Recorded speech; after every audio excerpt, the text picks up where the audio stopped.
জয় গুরু খামখেয়ালি প্রাণ চ্যানেলে আপনাদের স্বাগত। আজ আমরা পড়ব রূপ লাগিয়ে আখি ছুঁড়ে গ্রন্থ থেকে কিছু অংশ। জয় গুরু। লিখতে বসেছিলাম তার অনির্বচনীয় অনিন্দ সুন্দর রূপের কথা। তবে এসব কেন লিখছি? রূপের চেয়ে ভাব যে কত বড়, কি অপরূপ, শুধু সেইটি বোঝাতে। এখনও তারে চোখে দেখিনি, শুধু বাসি শুনেছি, মন প্রাণ যা ছিল তা দিয়ে ফেলেছি। বাংলার সুদূর প্রাণবর্তী চট্টগ্রামের দুর্গম পল্লী অঞ্চলেও আমাদের স্থবির ঠাকুরকে নিয়েই স্থাবর জঙ্গম বিশ্বচরাচর যেন উল্লাসে আত্মহারা। তার বঙ্গবিজয় শেষ হয়েছে, এবার ডাক পড়ল বহির্ভারতে, ব্রহ্মদেশে। আকি আব্বাসীরা তাকে চোখে না দেখেই ভালোবেসে ফেলল। কুম্ভমেলা প্রসঙ্গে গঙ্গা গোপালদার নাম করেছি। শ্রী শ্রী ঠাকুর যে কুম্ভমেলায় যোগ দেওয়া সম্পর্কে আক্ষেপ করে বলেছিলেন, তোমরা তো আমায় বিশ্বাস করো না, আমায় বিশ্বাস করে একটি মাছিও যদি নড়ে তো সেও অসাধ্য সাধন করতে পারে। কুম্ভমেলায় শ্রী শ্রী ঠাকুরের অভূতপূর্ব রায় সম্মান দেখে গোপালদাস সে কথা হাড়ে হাড়ে বিশ্বাস হয়েছিল। তিনি প্রায় কপর্দকশূন্য অবস্থায় ব্রহ্মদেশে চলে যান, হালিশহর আশ্রমের জন্য ভিক্ষা করতে ও শ্রী শ্রী ঠাকুরের প্রচার করতে। ঠাকুর বলতেন, আমার প্রচার করতে হবে না, তোমরা নিজেরা মানুষ হও, তাহলে লোকে জানবে উঁক এর গুরু। কার্যত ঠিক তাই হল। নির্লোভ যশাকাঙ্ক্ষা শূন্য আহার বিহারে সংযমী সেবাব্রতী গঙ্গা গোপালদা বা ব্রহ্মচারী গোপাল চৈতন্য একাই ব্রহ্মদেশে শ্রী শ্রী ঠাকুরের বিজয় পতাকা প্রথিত করেছিলেন। এ কথা সত্য। সময় পেলে সে প্রসঙ্গ তোলা যাবে। মোট কথা 1340 সালে ভারতের বাহিরে সেই প্রথম বিরাট সমারোহে শ্রী শ্রী ঠাকুরের জন্মোৎসব পালিত হয়। স্থান আকিয়াব স্কুল ইন্সপেক্টর অফিস প্রাঙ্গণ। এই উৎসবে মারোয়ারি, গুজরাতি, কচ্ছি, পাঞ্জাবি, উত্তরপ্রদেশ ও বিহারের হিন্দুস্থানি আদি হিন্দু ধর্মাবলম্বী প্রায় সব সম্প্রদায়ের লোক যোগদান করিয়াছিলেন। আকিয়াববাসীরা বলা বলি করতে লাগল, এমন মহা মহোৎসব আকিয়াবে কখনো হয়নি। গোপালদা লিখছেন, কিন্তু এত বড় উৎসবের জন্য কোনো লোকের নিকটই কিছু সাহায্য প্রার্থী হয়নি। আমরা নিঃস্বার্থ সেবার প্রতিদান রূপে স্থানীয় অধিবাসীরা আন্তরিকতার সহিত উৎসবে যোগ দিয়াছিলাম। তখনকার দিনে কয়েক সহস্র টাকা ব্যয় হয়ে গেল। আমি কিছুই জানি না। সর্বসিদ্ধিদাতা শ্রী শ্রী ঠাকুরের অলৌকিক শক্তি যে কত বিশাল তা হৃদয়ে অনুভব করিলাম। শুধু তিনি বলে নয়, কি করে যে এত বড় ব্যাপারটা এমন সুচারুভাবে সম্পন্ন হয়ে গেল কেউই যেন তা ধরতে পারল না। তাই উৎসবে যোগদানকারী প্রত্যেকেই অনুভব করিলেন শ্রী শ্রী ঠাকুর জগৎগুরুর প্রত্যক্ষ মূর্তি। তিনি নানা পন্থায় কঠোর সাধনা করে সিদ্ধিলাভ করেছেন এবং স্বয়ং ভগবান হয়েছেন। এরই প্রতিধ্বনি শুনলাম ক্ষীরোদ্ধার মুখে। উৎকলে তিনি বোধ হয় শ্রী শ্রী ঠাকুরের শেষ দীক্ষিত শিষ্য। 1341 সালের কোনো এক সময়ে সদ্গুরুর সন্ধানে ব্যাকুল ক্ষীরোদ্দা নীলাচল কুটিরে এসে উপস্থিত হন। ঠাকুর বেড়াতে গেছেন শুনে হরেন্দার নিষেধ উপেক্ষা করে তিনি অপেক্ষা করেন। তারপর একসময় লণ্ঠনের আলোতে দেখলেন রিক্সা থেকে নেমে আসছেন এক মহামূর্তি। মানুষ এমন হয় দেখতে? স্তম্ভিত আনন্দে চেয়ে থাকেন ক্ষীরোদ্দা। কথা কটি বলতে গিয়ে গায়ে কাটা দিয়ে ক্ষীরোদ্দার চোখে জল এলো। সেই সন্ধ্যার আবছা অন্ধকারে কি যে দেখলাম মনু, যেন স্বয়ং জগৎগুরু। আমি ক্ষত্রিয়, একটা পুলিশ কর্মচারী, আমার ভয়ে লোক কাঁপে। সেই আমি যেন ভয়ে কুঁকড়ে গেলাম তার সামনে।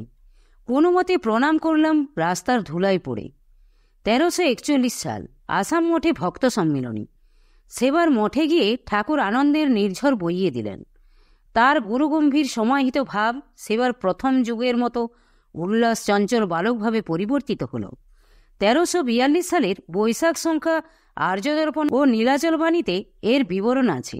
সন্দীপের প্রাচীন শিষ্যগোষ্ঠী বন্দ্যোপাধ্যায় পরিবারের বধূ শ্রীযুক্ত পারুল দেবী কিছু নতুন সংবাদ দিয়াছেন সেই সম্মিলনীর আগের দিন ঠাকুরকে একখানি চতুশ্চক্রযানে বসিয়ে ছেলে মেয়ে সবাই মিলে বেড়াতে যাওয়া হলো। যাতায়াতে প্রায় 14 মাইল হবে। খোল, করতাল, কাসর, ঘণ্টা, দামামার বাদ্য সহ উদণ্ড কীর্তন, নর্তন, জয়গুরু আনন্দধ্বনি চলছে। পারুলমা লিখছেন, ব্রহ্মপুত্রকূলে সে কি পথ, নলবন কেটে নিয়েছে। পায়ে সেই নলের গোড়া সূচের মতো বিঁধছে। আমাদের কিছু খেয়াল নাই। কেবল দেখছি পিছিয়ে পড়ছি, শেষে যেন লাফিয়ে চলেছি সকলে। ঠাকুরের পালকির পিছন ধরা চায়, কারও খেয়াল নাই। ঠাকুরের ঠিক খেয়াল আছে। মাঝে মাঝে বলছেন, তোরা একটু ধীরে ধীরে চল, মেয়েরা এগিয়ে আসুক। পরদিন সকালে ঠাকুর আসান বারান্দায় এসে বসেছেন। মায়েরা এসে প্রণাম করতেই বললেন, কাল কে কে আমার সঙ্গে গিয়েছিলে? দেখি কার পা নলের খোঁচায় কতটা কেটেছে। ঠাকুরকে পা দেখাতে সবারই সংকোচ হচ্ছে। তিনি আবার বললেন, কই দেখালি না? তার আদেশে শেষ পর্যন্ত দেখাতে হলো। তখন তিনি বললেন, কথায় বলে জমের বাড়ি যেতে হলে কাঁটাবন দিয়ে যেতে হয়, তোদের তা যেতে হবে না, আমি কাঁধে করে নিয়ে যাব। পারুলমা লিখছেন, কে কবে শুনেছে স্বয়ং ভগবান নিজের মুখে এত বড় আশ্বাস দেন? আমাদের কত জন্ম জন্মান্তরের ভাগ্যবশে এমন ঠাকুরকে আমরা পেয়েছিলাম। সম্মিলনীর দ্বিতীয় দিন। সেদিন গুরুভাইরা ঠাকুরকে সেই রথে করে আশ্রমের চারিদিক ঘুরিয়ে আসন বারান্দায় বসিয়ে দিলেন। এবার সম্মিলনীর প্রথম হতেই ঠাকুর যেন ভাবে বিভোর। আসন বারান্দায় বসে কিছুক্ষণ পরে বললেন, আমি মায়েদের কাঁধে চড়ব। ভুবনদা ঠাকুরের যেমন সেবা করতেন, তেমনই তাকে ছোট ছেলের মতো শাসনও করতেন। তিনি খুব আপত্তি করে বললেন, মায়েরা কাঁধে নিতে পারবে তোমাকে? আমরা 10 জনেও তোমাকে ওঠাতে পারি না। ঠাকুর বললেন, তুই চুপ কর। মায়ের যদি মোটা ছেলে হয়, মা কি কোলে নিতে পারে না? তখন আমাদের কি আনন্দ। ভুবনদাকে আমি বললাম, বেশ হয়েছে, অত বড় পালকি। তার মধ্যে ঠাকুর বসলেন। 4 জনে আমরা ঠাকুরকে কাঁধে উঠিয়ে নিলাম, কোনো কষ্ট হলো না। অন্য মায়েরা পালকিটা ছুঁয়ে রইল। আমরা আশ্রমের কতকটা জায়গা ঘুরিয়ে আবার আসন বারান্দার চেয়ারে ঠাকুরকে বসিয়ে দিলাম। ঠাকুরের সে কি হাসি! ভুবন মহারাজ বললেন, বাবা, তোমার লীলা কে বুঝবে? তুমি কখনো হালকা, কখনো এমন ভারী হয়ে বসে থাকো যে আমরা 10 জনেও তোমাকে ওঠাতে পারি না। সম্মিলনীর তৃতীয় দিন। রাত্রে ঠাকুরের ভোগ হয়ে গেছে, তিনি শয়ন মন্দিরে। এবার ভক্তরা প্রসাদ পাবে। হঠাৎ হইচই পড়ে গেল। ঠাকুর মহারাজ উঠে খালি গায়ে খালি পায়ে আসামের ওই হাড় ভাঙা শীতে লালমোহনের মিষ্টির দোকানে এসে বসেছেন। সেও আমাদের গুরুভাই।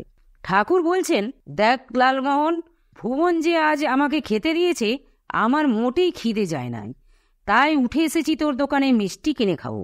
আসল কথা, সম্মিলনী তো শেষ হয়ে গেল, লালমোহনের দোকানে ভর্তি মিষ্টি রয়ে গিয়েছে। ও বেচারার তো অনেক ক্ষতি হবে। ছলনাময় তাই খিদে পেয়েছে বলে লালমোহনের দোকানে এত রাত্রে মিষ্টি কিনে খেতে বসছেন। দয়াময় ঠাকুর চিরদিন আমাদের নানা রকমে দয়াই করে গিয়েছেন, এখনো করছেন। আমরা অধম, তাই বুঝতে পারি না। লালমোহনকে ঠাকুর বলছেন, তোর সব মিষ্টির দাম কত?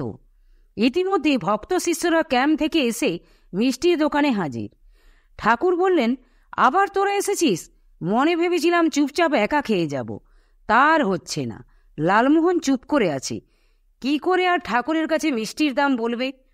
ঠাকুর আবার বললেন, ওরা যখন সব এসেছে, প্রসাদ তো দিতেই হবে। বল মিষ্টির দাম কত? ভুবন, টাকা নিয়ে আয়। ভুবন মহারাজ রাগে গড়গড় করতে করতে টাকা আনতে চলে গেলেন। ঠাকুর সামান্য একটু প্রসাদ করে নিজের হাতে সবাইকে সেই মিষ্টি বিতরণ করলেন। জয় গুরু, জয় গুরু। আজ এই পর্যন্তই। যদি আপনাদের ভালো লেগে থাকে তাহলে চ্যানেলটিকে সাবস্ক্রাইব করে সাথে থাকবেন। জয় গুরু, জয় গুরু।